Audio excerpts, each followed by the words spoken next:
my child ready to learn to read? That is one of the most common questions that I field from caring and intentional parents. Just like you're here to learn about how to teach your child to read, and that shows that you're already where you need to be and you're showing up for your child. So today we're going to answer that question, not with guesswork, but with real research-backed strategies. Hang in there with me because I'm going to give you not only the what to look for to know if your child's ready to learn to read, but also the strategies to help them develop that.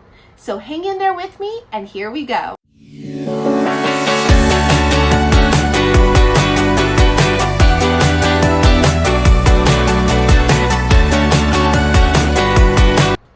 Your little one isn't quite ready to read, you can start today to give them the skills they need to be prepared to be fantastic and well-rounded readers.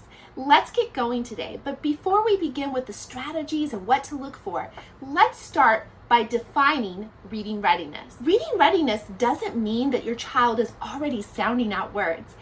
It's a combination of skill sets and tools that your child develops.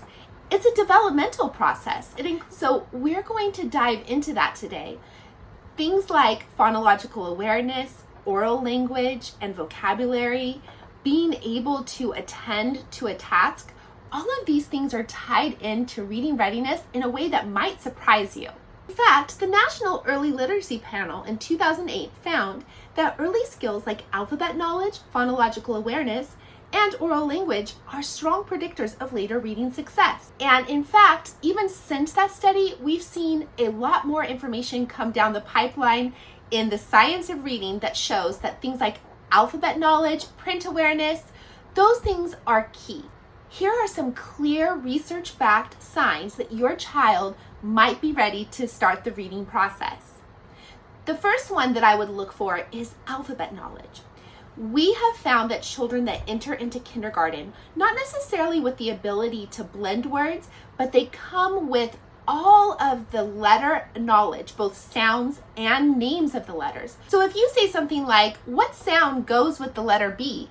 Do they know that that is B? If you have letters spread out and you say, can you show me the letter that goes with O? Can they show you that letter?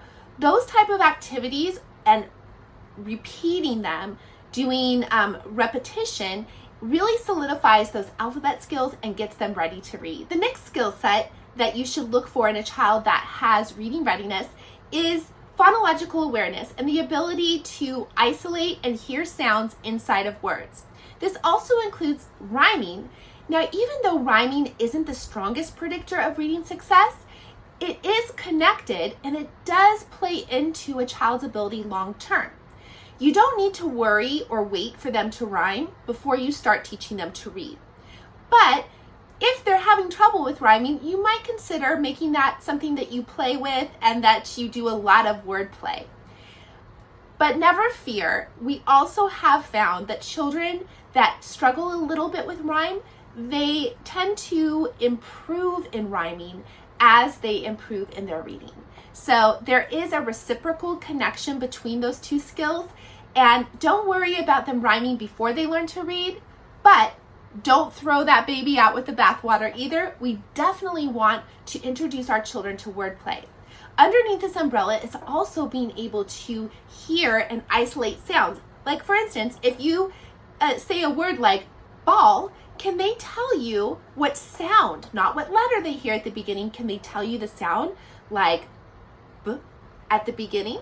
That is phonemic awareness, which falls under the umbrella of phonological awareness. I know that's a lot of information and you don't need to know all of that terminology and worry about it, but just know that playing that word play and all of those sound games with your child is really building the skills that they need in order to be successful long-term readers and spellers.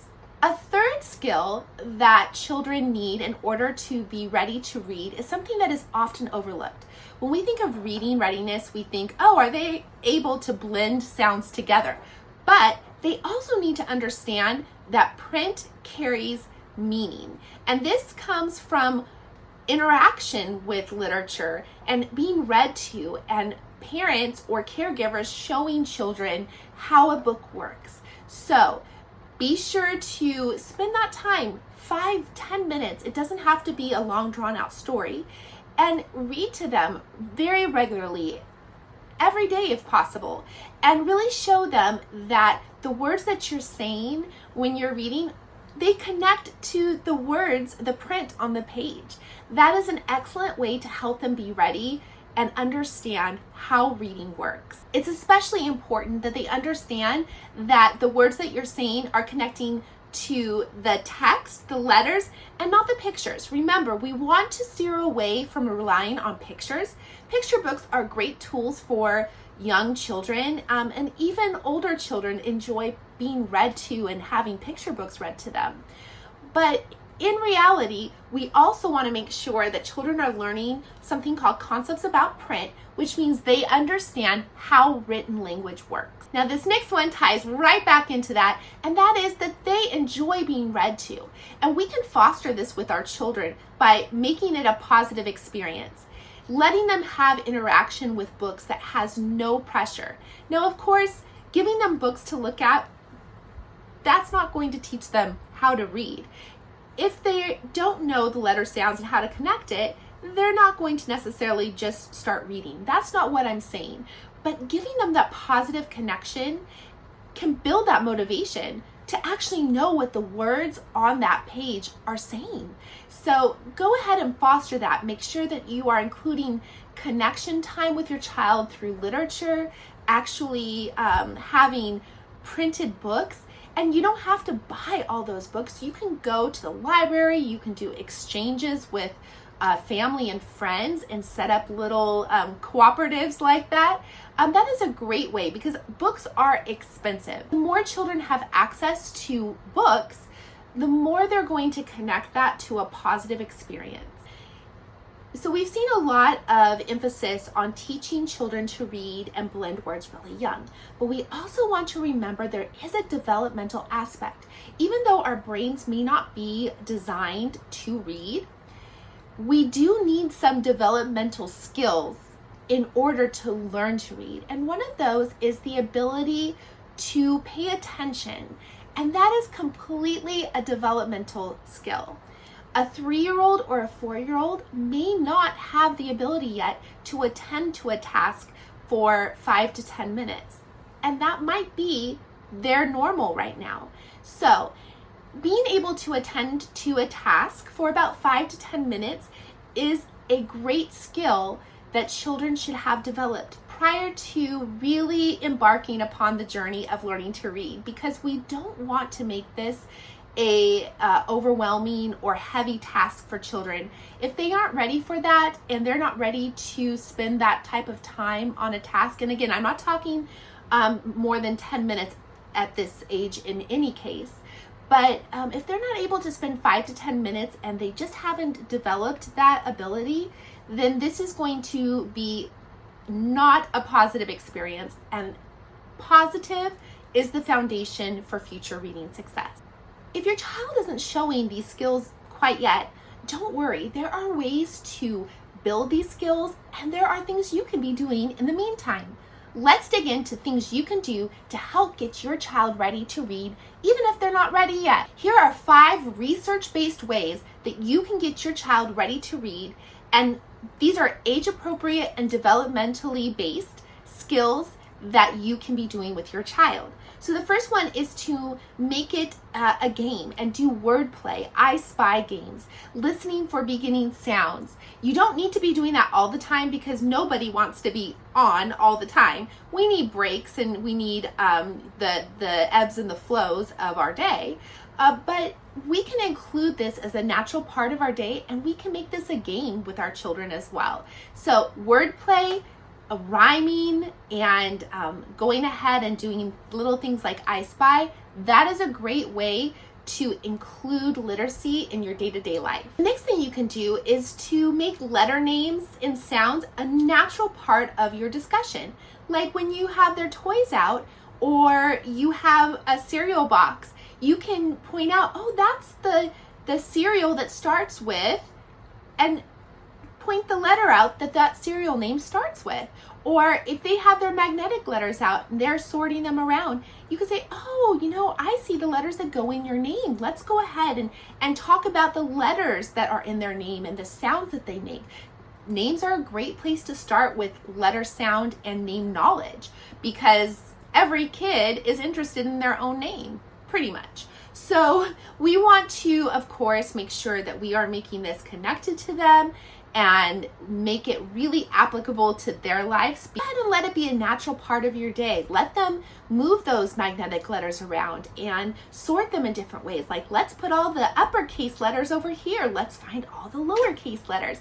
And just focus on making it a natural part of your play, using the letter names, the letter sounds. That's a great way to introduce them to the concept that each letter has a name and a sound. When you read aloud daily, you are giving so much information to your child.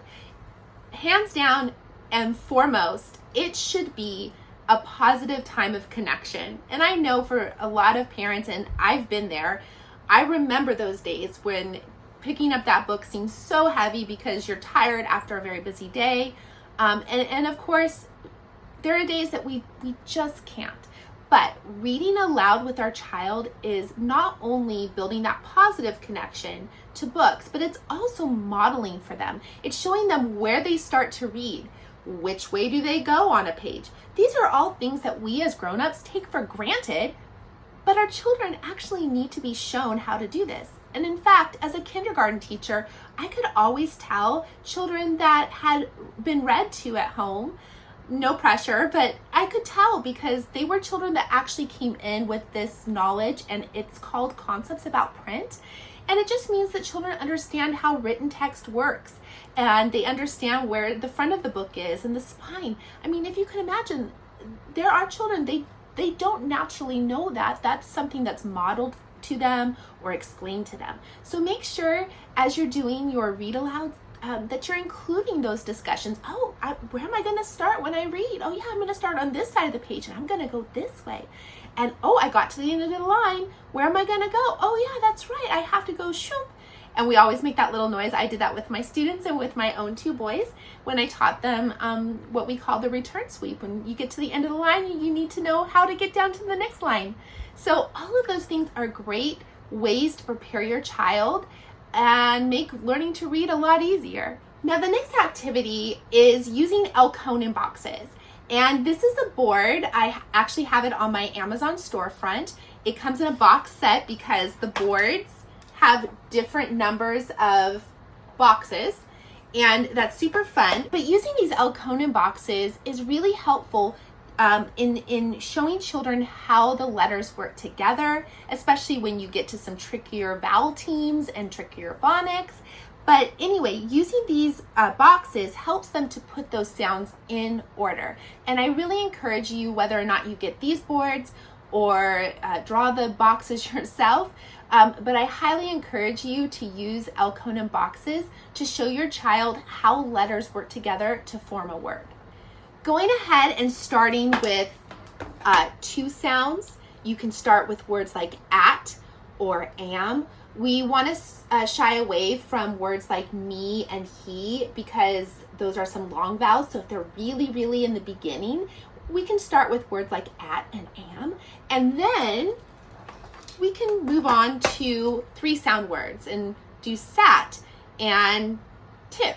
As they learn their letter sounds, you can start to apply them, and they really will pick up that sound to letter connection, which we call the alphabetic principle. This is a super important skill and skill set that they need to have in order to be successful readers. The last thing that you can work on with your child in order to prepare them for reading readiness is to narrate your day. Now, you don't have to be nonstop talking because nobody has energy for that. And we all, including our children, need, the ebbs and the flows of our day.